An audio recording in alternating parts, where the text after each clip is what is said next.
I was invited today to speak in my personal capacity, I suspect because Ranking Member Thompson is familiar with my history, as I've been on the receiving ends of threats and violence due to the work I've done in the name of the law. I experienced intense violence during the insurrection of January 6th, and because I had the temerity to describe it publicly, threats against my life, bomb threats at events I attend, people trying to find out where I live, whether I have a wife or children they can use against me. I have a feeling I will be asked about how the lionization of the insurrectionists only enhanced their zealotry, about how the mass pardoning of every criminal who assaulted my colleagues and I encourages further lawlessness and violence, about how in the intervening years many pardoned insurrectionists have been rearrested for crimes such as reckless homicide, child sexual assault, threats to blow up government buildings, and a kill list of FBI agents. These are all salient points, and I'm happy to address them. However, the tenor of the press release announced this hearing made it sound like certain participants were going to spend a few hours scratching their heads and pretending not to understand why threats against law enforcement have risen so sharply this year, and I cannot abide such a farce. Law enforcement is predicated on the notion that we are a nation of laws, that anyone who is detained by law enforcement officials will be afforded all the rights and protections that are guaranteed to them by the Constitution.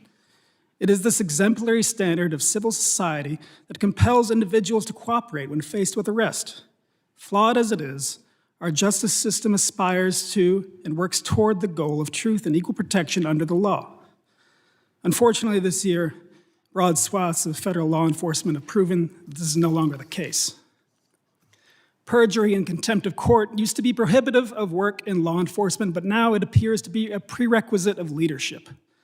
Kash Patel, the director of the FBI, had already been found not credible as a witness in the court of law prior to his appointment.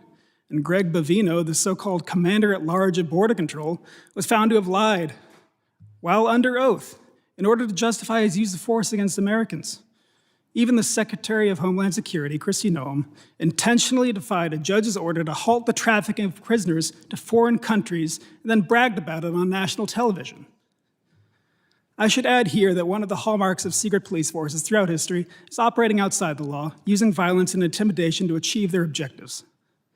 Every day I wake up and I'm confronted with more heinous acts by some federal law enforcement, pointing their lethal weapons at protesters and journalists, needlessly assaulting citizens on their own property, threatening to shoot and arrest EMTs for doing their job, holding children hostage to coerce their parents out of their house.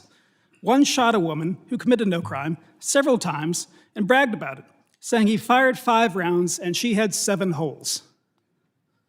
Many of these absolute embarrassments to the badge keep their face obscured to try and evade any possibility of accountability, and their leadership condones it. If the inhabitants of our country can no longer believe in the rule of law, then they can no longer believe in law enforcement. If they believe they will be denied their basic rights, what motivation do they have to cooperate with investigations, to support law enforcement as an institution?